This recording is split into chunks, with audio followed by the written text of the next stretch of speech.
Yellowstone is back after almost a 2-year absence. First episode back, huge shocker. What's your initial thoughts on it? John Dutton is dead. Big shocker. We all kind of wondered because we knew the issues that were going on between Taylor Sheridan and Kevin Costner. Costner has a lot of other projects going on, a lot of conflicting timing, scheduling issues between the shows. It created some tension between Sheridan and Yellowstone. And so he just decided to hang it up. He wanted an exit out of the show, and this was a hell of an exit. Very first episode on the second part of season 5. Some of us call it season 6, but this is just the extension of 5, I guess. But John Dutton supposedly dead by suicide. That's what they tried to frame it. That's how they framed it right out the gate. This is a good beginning of the end of this series, too. I would say so, because now you're going to start seeing a lot of things erupting.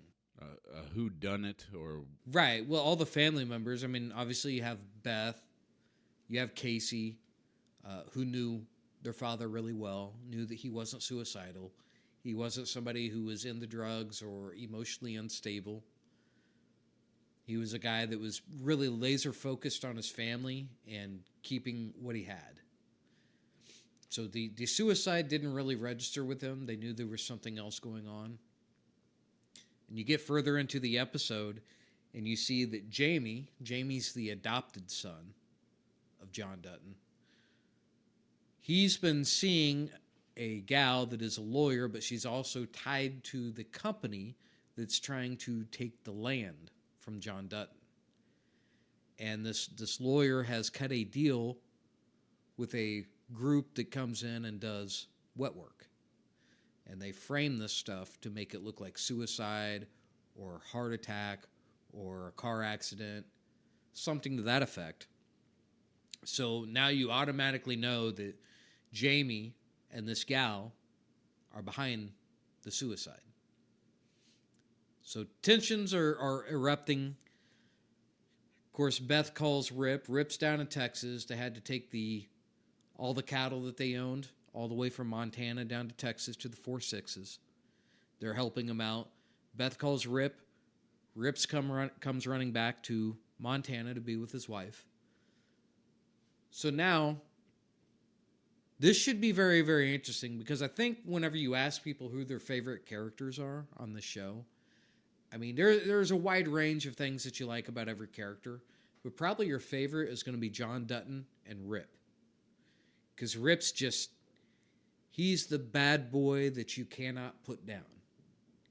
He will destroy everything in his path to get what he wants done.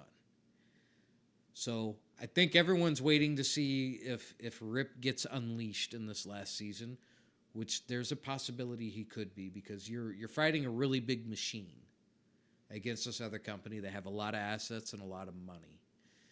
Beth is shrewd enough that she knows how to combat some of it. Can you dismantle it before the end of the show? Who knows?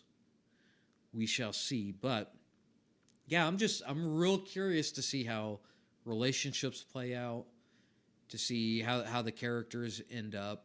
But I think right now I really want to see Rip do some damage. So this has piqued your interest a little bit. Yeah. I don't like John Dutton going away because he is a staple to the show. It kind of revolves around John Dutton. Well, so let's end this. Let's get your crystal ball out. Do you have any predictions of how any of this will shake out? Sheridan is pretty shrewd in his writing. Yeah. It's hard to predict where he's going to go with certain things. Obviously, I think Jamie will meet his demise, but who else is going to meet their demise? I think that there's probably going to be some other major characters that have to go away just to kind of put the cherry on top.